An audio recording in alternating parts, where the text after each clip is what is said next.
সময়টা ছিল দুপুরবেলা। রোদের আলোতে মক্কা নগরী ঝিকিমিকি করছিল।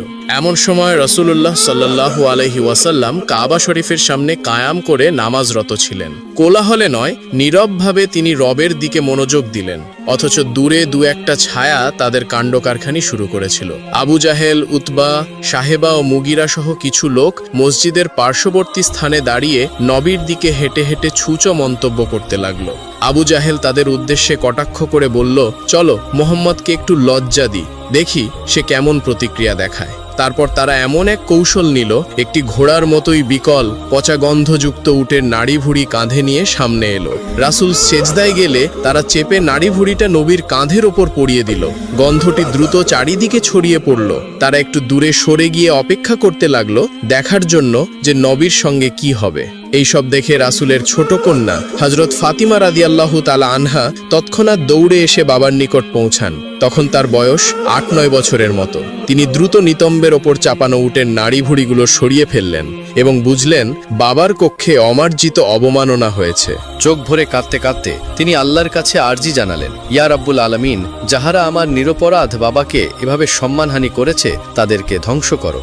অবশ্যই কথাগুলো আবু জেহেলের কানে পৌঁছালো। তিনি ক্রোধে চেঁচিয়ে বললেন, দেখো, যেমন পিতা তেমন কন্যা, যদি কখনো ফাতেমাকে পাই তাও তাকে শাস্তি দিতে হবে। এরপর ফাতেমা নবীর হাত ধরে বাড়ি ফিরে গেলেন, আর ঘটনা তাকে বহু কষ্ট দিল। কিছুদিন পরে একটা অন্যদিন ফাতেমা রাস্তায় যাচ্ছিলেন, ঠিক সেই পথে আবু জেহেল কর্ণপাত করে দাঁড়ালেন। তিনি অশ্লীল গালি দিয়ে ফাতেমাকে আঘাত করতে থাকলেন। প্রবল রাগে হঠাৎ তিনি ফাতেমার গালে ঘুষি মারলেন, এত জোরে মারেন যে আঙুলের ছাপ দীঘল সময়ের জন্য দেখা গেল। কাঁদতে কাঁদতে ফাতেমা বাড়ি এসে পুরো ঘটনাটি নবীর সামনে খুলে বললেন।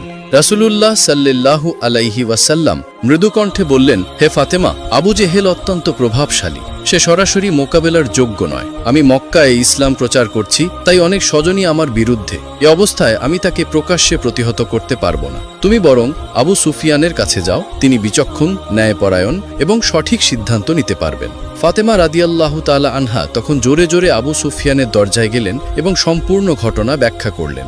আবু সুফিয়ান এই কথা শুনে রাগে লাল হয়ে উঠলেন। তিনি কণ্ঠ উঁচু করে চিৎকার করে বললেন, আবু জেহেলের এত বড় সাহস! কুরাইশ বংশের কিশোরীর গায়ে হাত দিয়েছে।